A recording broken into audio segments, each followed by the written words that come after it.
RS study में आप सभी का बहुत बहुत स्वागत है। कक्षा 9 एनसीईआरटी गणित में हम प्रश्नावली 10.1 हल करेंगे आज। इससे पहले हमने व्रत से संबंधित कुछ महत्वपूर्ण जानकारी इस वाली वीडियो में देखा था। इससे पहले जो वीडियो अगर वो नहीं देखा है तो उसको देखिए, उसको देखने के बाद ये प्रश्नावली आपकी काफ़ी ईजी हो जाएगी। तो इसका पहला प्रश्न है, खाली स्थान भरिए। पहला प्रश्न दिया इसमें कि व्रत का केंद्र व्रत के खालिस्तान भाग में स्थित होता है। तो जो हमने पहले वीडियो में पढ़ा था कि जो व्रत का तल है वो 3 भागों में बांटता है। ठीक है, 3 भाग इसके होते हैं। जैसे कि हम इस व्रत को ले लें अगर, तो ये पूरा तल है, इस व्रत को 3 भाग में बांटा। जो बाहर का जो भाग है ये कहलाता है क्या, बहिर्भाग, फिर अभ्यंतर कहलाता है अंदर का, और ये परिधि कहलाती है इसकी। ठीक है, परिधि क्या कहलाती है, व्रत कहलाती है। तो केंद्र पूछा है, केंद्र को हम क्या कहेंगे, अभ्यंतर कहेंगे। तो इसका आंसर क्या जाएगा, अभ्यंतर जाएगा।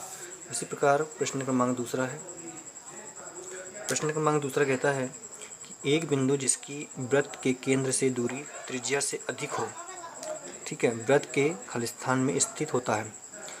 तो अगर ये व्रत है, इसकी हम एक त्रिज्या यहाँ से यहाँ पे बना लें इस तरह से। तो ये त्रिज्या हमने यहाँ पे बना ली, क्या हो जाएगी ये त्रिज्या। क्या पूछा है कि व्रत से दूरी त्रिज्या से अधिक, मतलब ये व्रत की जो त्रिज्या इससे अधिक दूरी पर कोई बिंदु यहाँ पे अगर है तो व्रत के खालिस्तान में स्थित होता है। तो जैसे कि हमने इसको क्या कहा था, बहिर्भाग। ठीक है, बहिर्भाग, ये था अभ्यंतर, और ये थी इसकी क्या, व्रत या परिधि। हम इसको व्रत लिख लेते हैं। तो ये बाहर जो बिंदु किस में स्थित है, बहिर्भाग में स्थित है। तो इसका आंसर क्या जाएगा, बहिर्भाग आ जाएगा।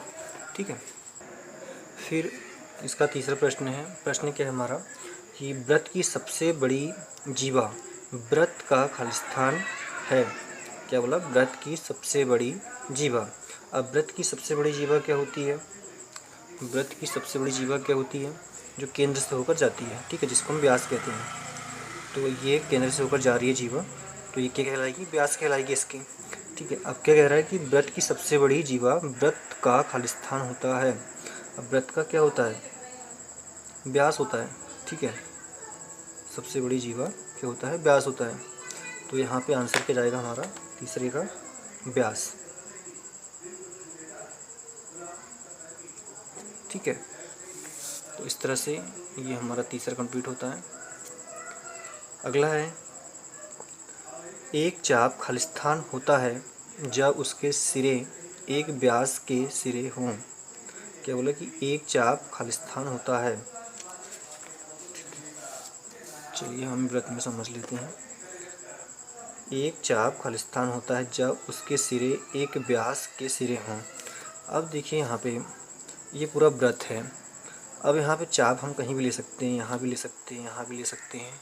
ठीक है, लेकिन क्या कहा इसमें कि जब उसके सिरे व्यास के सिरे हों। तो व्यास यहाँ पे ये वाला है, तो इसका ये सिरा एक ए मान लेते हैं चाप का, और इसको बी मान लेते हैं।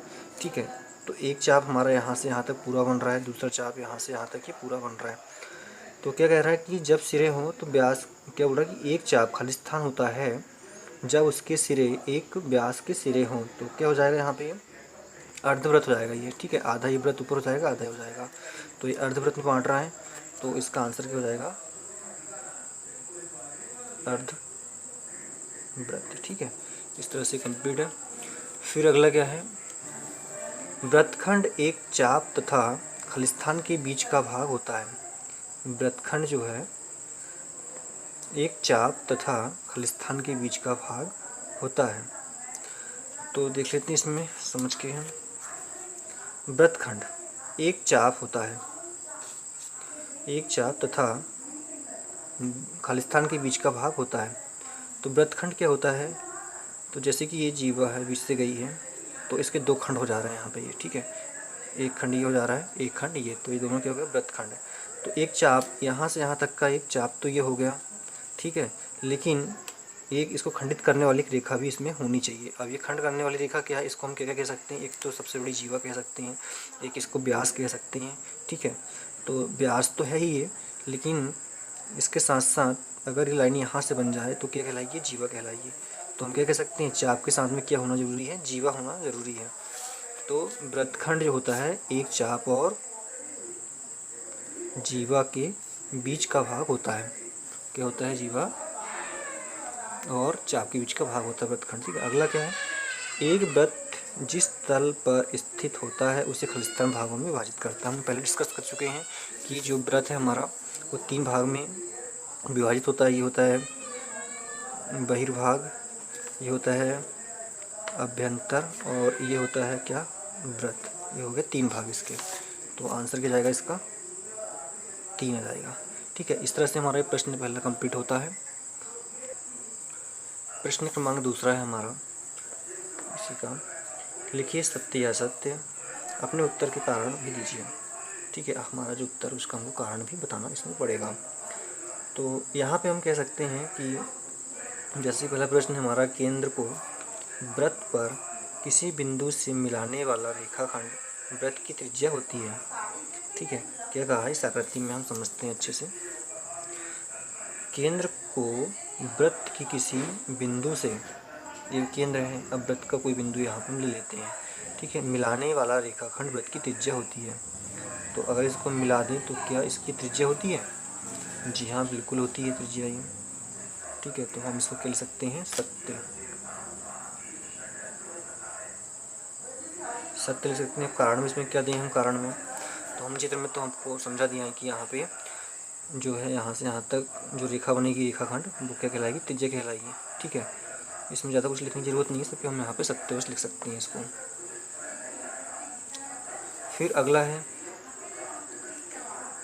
एक वृत्त के सामने एक वृत्त के समान लंबाई की परिमित जीवा होती है। अब क्या कहा, जो वृत्त है इसमें समान लंबाई की परिमित जीवाएँ होती हैं। तो यहाँ से यहाँ तक जो जीवा बनेगी, यहाँ से यहाँ तक जो जीवा बनेगी, क्या वो सारी एक ही लंबाई की होगी, नहीं। अगर हम यहाँ से बनाना स्टार्ट करें तो केंद्र की ओर आएंगे, जीवा की लंबाई हमेशा बढ़ेगी। तो यहाँ पे क्या जाएगा, असत्य जाएगा ये। फिर अगला है, यदि एक वृत्त को 3 बराबर चापों में बांट दिया जाए तो प्रत्येक भाग दीर्घचाप होता है। देखिए, इसमें एक वृत्त में 2 चाप बनते हैं, एक दीर्घचाप एक लघुचाप। लेकिन अगर तीनों को बराबर भागों में बांट दिया जाए, या 3 बराबर भागों में इसको बांट दिया जाए, तो इसमें ना कोई लघु रहेगा ना कोई दीर्घ रहेगा, सभी इसमें बराबर रहेंगे। ठीक है, तो इसमें हम क्या कह सकते हैं कि ये हमारा असत्य रहेगा।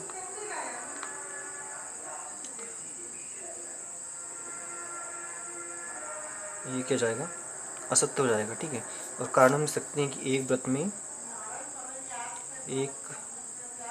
वृत्त में केवल 2 चाप होते हैं, एक दीर्घचाप और एक लघुचाप, दीर्घ और लघु, इस तरह से। ठीक है, फिर अगला प्रश्न है कि वृत्त की एक जीवा जिसकी लंबाई त्रिज्या से दुगुनी हो, क्या वह व्यास कहलाता है, व्यास कहलाता है। देख लेते हैं, त्रिज्या का दुगना होता है क्या, व्यास। यहाँ से यहाँ तक इसको मिला दें अगर, तो यहाँ से यहाँ तक होगी जीवा, यहाँ से यहाँ तक होगी त्रिज्या, और इसको अगर लंबा यहाँ तक करे तो क्या कहलाएगी, सबसे बड़ी जीवा होगी, केंद्र से जा रही है तो क्या कहलाएगी, व्यास कहलाएगी। तो हमारा ये सत्य हो जाएगा। अगला है, त्रिज्याखंड जीवा एवं संगत चाप के बीच का क्षेत्र होता है। त्रिज्याखंड जीवा और संगत चाप के बीच का क्षेत्र होता है। ठीक है, तो ये असत्य हो जाएगा।